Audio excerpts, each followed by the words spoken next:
Random game, game start. 아파트 아파트 아파트 아파트 아파트 아파트 아파트 아파트 아파트 아파트 아파트 아파트 Assalamualaikum warahmatullahi wabarakatuh. Hamdan wa syukron lillah amma ba'du. Yang kami hormati Ibu Elis Badariah SEMM selaku dosen pengampu mata kuliah manajemen portofolio, dan terima kasih kepada teman-teman yang sudah hadir pada presentasi hari ini dan menonton presentasi kelompok 3. Semoga tetap fokus dari awal hingga akhir. Sebelum itu, marilah kita bangkitkan semangat tahun 2025 dengan menggeser FOMO tren TikTok ke ilmu finansial yang lebih wow, dan tentunya akan dibahas oleh kelompok 3 yang pastinya lebih seru dari sekedar scroll sosial media. Di sini kita akan membahas mengenai arbitrage pricing theory atau EPT. Nah, EPT ini mirip konsep life hack keuangan loh teman-teman, yang isinya gimana cara kita mengoptimalkan pengembalian investasi tanpa harus kita berjuang lebih keras melawan resiko. Nah, seru kan? Jadi bersama kelompok 3, marilah kita menyelami lebih dalam mengenai EPT ini. Bersama saya, Nurul Lailatul Fitri sebagai moderator, dan tentunya bersama pemateri-pemateri dari kelompok 3. Yaitu ada Nana Mardiana, Siti Junaina, Siti Fadia Utami, Nurul Habibah, Siti Humayroh, Putri Asokawati, Sartika, Teti Maftuhah, Susilawati, Nur Lilis, Rizka Amalia, dan Putri Riana Anggraini. Stay tune dan siapkan pertanyaan terbaik teman-teman di akhir sesi. Kepada pemateri, kami persilahkan. Baik, terima kasih moderator. Di sini saya akan menjelaskan tentang pengertian APT. Apa sih itu APT? Bukan APT-nya Bruno Mars ya. APT atau Arbitrage Pricing Theory ini adalah suatu model keuangan yang dikembangkan oleh Stephen Ross pada tahun 1976 sebagai alternatif CAPM. APT atau Arbitrage Pricing Theory ini juga adalah salah satu teori dalam keuangan yang digunakan untuk menentukan hubungan antara risiko dan juga pengembalian return atau suatu aset yang dipengaruhi oleh berbagai macam faktor makroekonomi dan juga risiko sistematis. APT juga berfungsi sebagai model penentuan harga aset yang didasarkan pada berbagai faktor risiko yang mempengaruhi pengembalian aset tersebut. Baik, hanya itu yang bisa saya sampaikan. Terima kasih. Saya serahkan kepada pemateri yang selanjutnya. Oke, selanjutnya ada konsep dasar Arbitrage Pricing Theory atau APT. Yang pertama ada arbitrage. Arbitrage mengacu pada praktik yang memperoleh keuntungan tanpa risiko dengan memanfaatkan perbedaan harga antara dua atau lebih pasar. Dalam APT, arbitrage terjadi ketika harga aset menyimpang dari harga yang seharusnya menurut model. Ketidakseimbangan ini akan segera dikoreksi oleh pasar. Yang kedua ada multifaktor model. APT menggunakan pendekatan multifaktor untuk menjelaskan pengembalian aset. Return suatu aset bergantung pada sensitivitasnya terhadap berbagai faktor makroekonomi atau risiko sistematis. Dan yang terakhir ada asumsi dasar APT. Tidak ada peluang arbitrage dalam kondisi pasar yang efisien. Return aset dipengaruhi oleh beberapa faktor risiko sistematis dan investor memiliki preferensi risiko dan rasional dalam pengambilan keputusan. Komponen utama APT. Ada 3 komponen, yaitu yang pertama faktor-faktor risiko atau risk factor. Return suatu aset bergantung pada sejumlah faktor risiko, seperti inflasi, tingkat bunga, pertumbuhan ekonomi atau GDP, perubahan harga energi, atau faktor lainnya yang relevan. Yang kedua, sensitivitas aset atau beta terhadap faktor. Sejumlah aset memiliki sensitivitas tertentu terhadap masing-masing faktor resiko, yang disebut sebagai beta faktor. Sensitivitas ini mengukur sejauh mana faktor tersebut mempengaruhi return aset. Yang ketiga yaitu pengembalian tanpa resiko atau risk free rate. APT seperti CAPM juga mempertimbangkan tingkat pengembalian bebas resiko sebagai salah satu elemen kunci. Terima kasih. Materi selanjutnya yaitu faktor-faktor yang mempengaruhi arbitrage pricing theory. Yang pertama ada faktor makroekonomi. Yang pertama ada tingkat inflasi. Inflasi yang tinggi atau rendah dapat mempengaruhi daya beli konsumen, biaya produksi, dan keuntungan perusahaan sehingga mempengaruhi return aset. Selanjutnya ada tingkat suku bunga. Perubahan suku bunga mempengaruhi biaya pinjaman dan nilai investasi, terutama untuk aset berbunga seperti obligasi. Selanjutnya ada pertumbuhan produk domestik bruto atau PDB. Peningkatan PDB mencerminkan pertumbuhan ekonomi yang dapat meningkatkan profitabilitas perusahaan dan return aset. Selanjutnya ada risiko nilai tukar mata uang. Perubahan nilai tukar dapat mempengaruhi perusahaan yang beroperasi secara internasional, terutama yang terlibat dalam perdagangan ekspor dan impor. Selanjutnya yaitu ada faktor pasar atau industri. Yang pertama ada volatilitas pasar saham. Perubahan volatilitas mencerminkan risiko pasar yang lebih tinggi yang dapat mempengaruhi harga aset. Selanjutnya adanya kebijakan pemerintah. Kebijakan fiskal atau moneter seperti perubahan pajak atau subsidi dapat berdampak pada sektor tertentu. Selanjutnya ada sentimen pasar. Ekspektasi dan kepercayaan investor terhadap kondisi pasar juga dapat mempengaruhi harga aset. Langkah-langkah penilaian portofolio IPT atau Advanced Portfolio Theory. Yang pertama ada identifikasi faktor risiko. Beberapa faktor risiko dapat mempengaruhi harga sekuritas seperti inflasi, suku bunga, dan perkembangan ekonomi. Yang kedua ada pengukuran risiko. Ukur risiko portofolio menggunakan metode seperti metode beta, standar depresiasi, atau value at risk, atau bisa juga disebut PIR. Yang ketiga ada penentuan harga sekuritas. Perhitungan harga sekuritas berdasarkan faktor-faktor risiko dan tingkat pengembalian yang diharapkan. Yang keempat ada penilaian kerja portofolio. Melalui evaluasi kinerja portofolio dengan menggunakan metode seperti metode Sharpe ratio, Trailer ratio, dan Jensen's alpha. Baik, saya akan menjelaskan tentang persamaan APT. APT menggunakan persamaan berikut untuk menghitung pengembalian ekspektasi suatu aset. Persamaan APT secara umum dirumuskan sebagai berikut, yaitu E dalam kurung RI sama dengan RF ditambah B1F1 ditambah B2F2 ditambah titik-titik ditambah BNFN, di mana E dalam kurung RI yaitu return ekspektasi dari aset ke I. RF yaitu risk free rate atau tingkat pembalian bebas risiko. BN yaitu koefisien sensitivitas aset ke I terhadap faktor risiko N. Yang terakhir FN yaitu return risiko sistematis atau faktor risiko makroekonomi.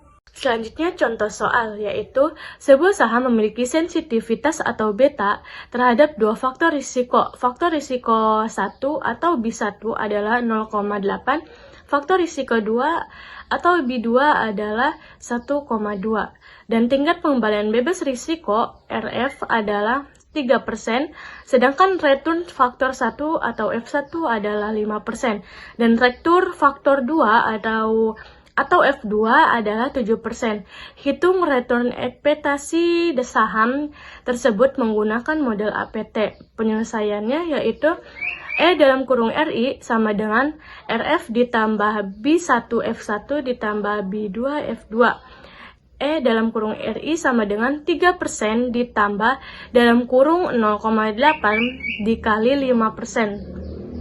Ditambah dalam kurung 1,2 dikali 7%. E dalam kurung RI sama dengan 3% ditambah 4% ditambah 8,4%.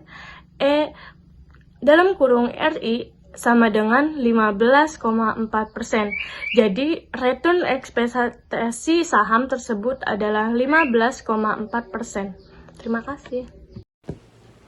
Di sini saya akan menjelaskan mengenai model arbitrage pricing teori untuk satu faktor. Persamaan arbitrage pricing untuk satu faktor artinya harga suatu aktiva hanya ditentukan oleh satu faktor risiko utama. Bisa dinyatakan sebagai berikut. ER sama dengan lambda 0 plus lambda 1 B sub I, yang dimana ER itu return yang diharapkan, lambda 0 itu return portofolio dengan beta 0, B sub I itu sensitivitas aset terhadap faktor risiko, dan lambda 1 itu premi risiko faktor tersebut. Contohnya, misalkan suatu aset memiliki sensitivitas tinggi terhadap perubahan suku bunga atau faktor risiko. Jika premi risiko atas perubahan suku bunga lambda 1 adalah 2%, sensitivitas aset B sub I adalah 1,5, dan tingkat keuntungan untuk portofolio bebas risiko lambda 0 adalah 3%, maka tingkat keuntungan yang diharapkan dapat dihitung sebagai berikut. ER sama dengan lambda 0 plus lambda 1 B sub I. ER sama dengan 3% plus 2% dikali 1,5, ER sama dengan 6%. Jadi tingkat keuntungan yang diharapkan ER adalah 6%. Terima kasih. Baiklah, di sini saya akan melanjutkan materi dari rekan-rekan saya sebelumnya. Oke, selanjutnya yang kedua ada arbitrase pricing untuk dua faktor. Pada APT dua faktor, return aset dipengaruhi oleh dua faktor risiko, misalnya inflasi dan perubahan suku bunga. Persamaannya yaitu expected return sama dengan lambda 0 plus lambda 1B1 plus lambda 2B2, yang dimana lambda 0, lambda 1, dan lambda 2 adalah premi risiko untuk faktor 0, faktor 1, dan faktor 2. Sedangkan B1 dan B2 adalah sensitivitas aset terhadap masing-masing faktor. Contohnya, jika faktor risiko adalah inflasi dan suku bunga, sensitivitas aset terhadap inflasi adalah 1,2 dengan premi risiko 1% dan terhadap suku bunga adalah 0,8 dengan premi risiko 2% dan return bebas risiko adalah 3%. Maka return yang diharapkan adalah ER sama dengan 3% ditambah 1% dikali 1,2 ditambah 2% dikali 0,8 sama dengan 3% ditambah 1,2% ditambah 1,6%. Jadi, tingkat keuntungan yang diharapkan ER adalah 5,8%. Oke, baik. Mungkin hanya itu yang dapat saya sampaikan. Selanjutnya akan disampaikan oleh rekan-rekan saya. Saya kembalikan kepada moderator. Kelebihan arbitrage pricing theory atau disingkat dengan APT. Kelebihan APT sendiri yang pertama yaitu fleksibilitas model, yang kedua ada realistis, yang ketiga ada tidak membutuhkan asumsi portofolio pasar, yang keempat ada penggunaan arbitrage, yang kelima ada penerapan yang luas, dan yang keenam atau yang terakhir ada analisis resiko yang lebih mendalam. Untuk penjelasannya yaitu yang pertama, fleksibilitas model APT tidak terbatas pada satu faktor risiko seperti CAPM, tetapi memungkinkan pengguna banyak faktor yang relevan untuk menjelaskan return suatu aset. Yang kedua ada realistis, penjelasannya sendiri yaitu APT atau arbitrage pricing theory mencerminkan kenyataan bahwa pengambilan aset tidak hanya dipengaruhi oleh suatu risiko pasar seperti CAPM, tetapi juga oleh berbagai faktor makroekonomi dan industri. Yang ketiga, ada tidak membutuhkan asumsi portofolio pasar, di mana APT sendiri tidak mengandalkan asumsi bahwa investor memiliki akses ke portofolio pasar seperti pada CAPM, sehingga lebih praktis untuk diterapkan. Yang keempat, ada penggunaan arbitrage. Teori ini membantu mengidentifikasi peluang arbitrage yang perbedaan harga yang tidak efisien di pasar, yaitu kemudian dapat dimanfaatkan oleh investor untuk mendapatkan suatu keuntungan. Yang kelima ada penerapan yang luas, di mana arbitrage pricing theory dapat digunakan dalam berbagai jenis pasar dan aset termasuk saham, obligasi, dan instrumen derivatif. Yang terakhir ada analisis resiko, yang mendalam. APT memungkinkan investor untuk memahami suatu sensitivitas suatu aset terhadap risiko yang lebih spesifik. Mungkin itu saja yang bisa saya paparkan. Kurang dan lebihnya saya mohon maaf. Terima kasih. Setiap ada kelebihan, pasti ada kelemahan. Nah, APT ini memiliki 6 kelemahan. Yang pertama ada fleksibilitas model. Fleksibilitas model ini yaitu kesulitan penentuan faktor yang relevan. Tidak ada pedoman pasti tentang faktor resiko apa yang harus dimasukkan ke dalam model.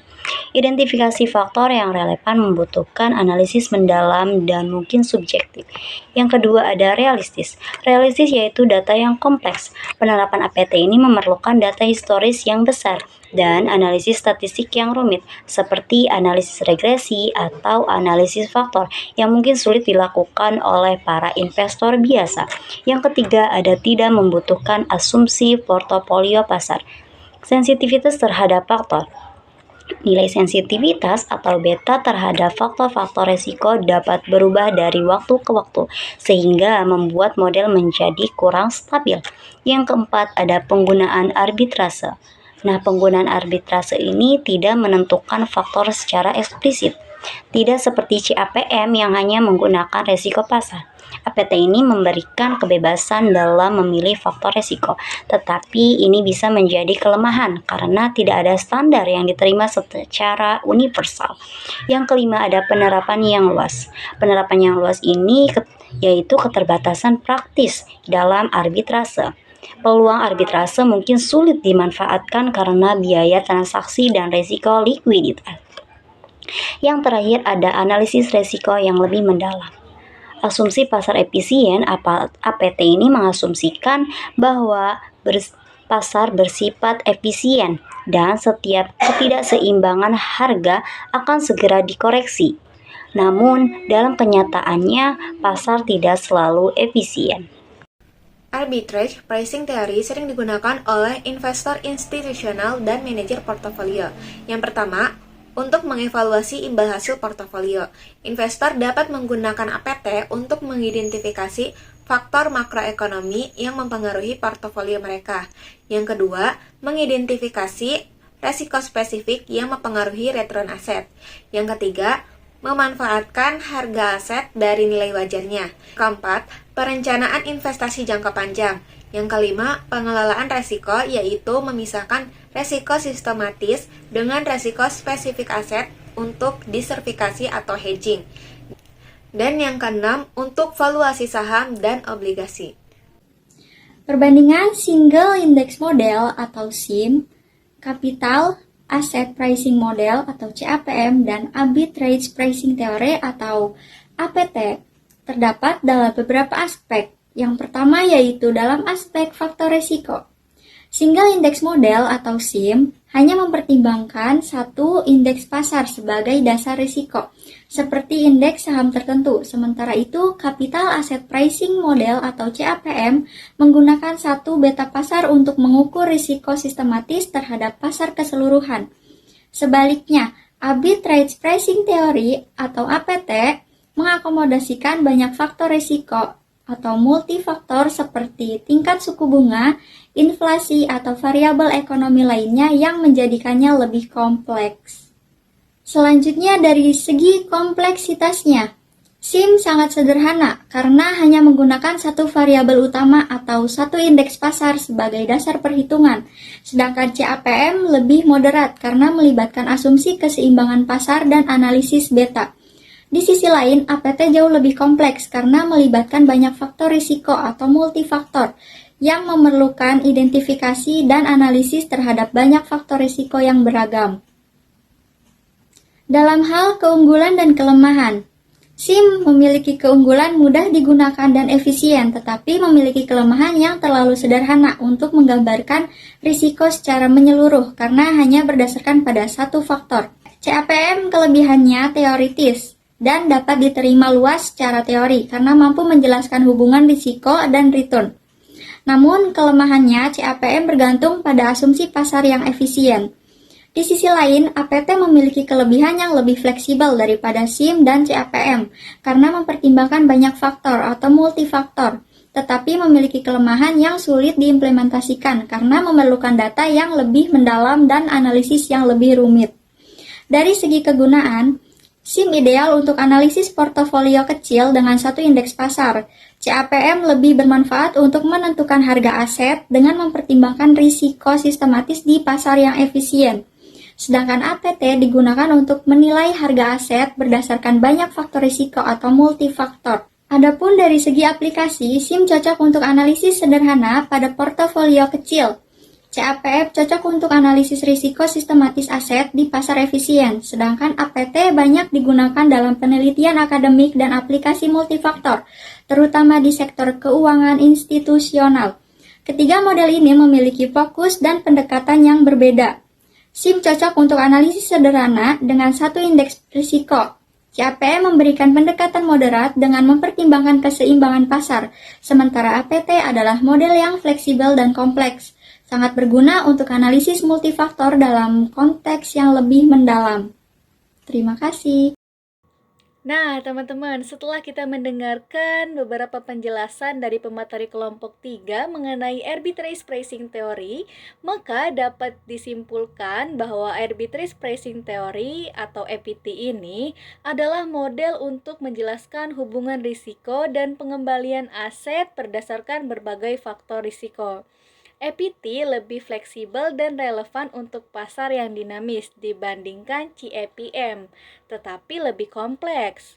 Faktor-faktor yang mempengaruhi APT bergantung pada kondisi pasar, sektor industri, dan variabel makroekonomi. Keberhasilan penerapan APT bergantung pada identifikasi faktor risiko yang tepat, meskipun analisisnya seringkali rumit nih teman-teman, dan realistis. Penggunaan APT memerlukan pemahaman pasar yang mendalam dan keahlian teknis tentunya. Wah, teman-teman, berakhir sudah presentasi dari kelompok 3 mengenai arbitrage pricing theory atau APT. APT ini bukan hanya sekedar angka ataupun rumus ya, tetapi juga tentang memahami mindset risiko dan pengembalian yang relevan di era ekonomi modern yang serba dinamis ini. Jadi, kalau investasi adalah permainan catur, maka APT adalah strateginya. Semakin jeli kita membaca faktor-faktor risiko, semakin jeli kita membaca faktor-faktor industri, maka semakin besar juga peluang kita memenangkan permainannya. Terima kasih kepada kelompok 3 yang sudah menyelesaikan presentasi yang super informatif. Semoga bermanfaat untuk teman-teman semua untuk menghadapi life hack keuangan tentunya.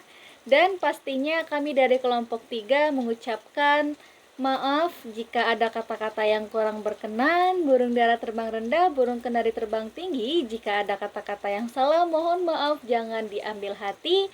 Saya Nurul Lailatul Fitri. Sekian dari kelompok 3. Wassalamualaikum warahmatullahi wabarakatuh. All you gotta do is just meet me at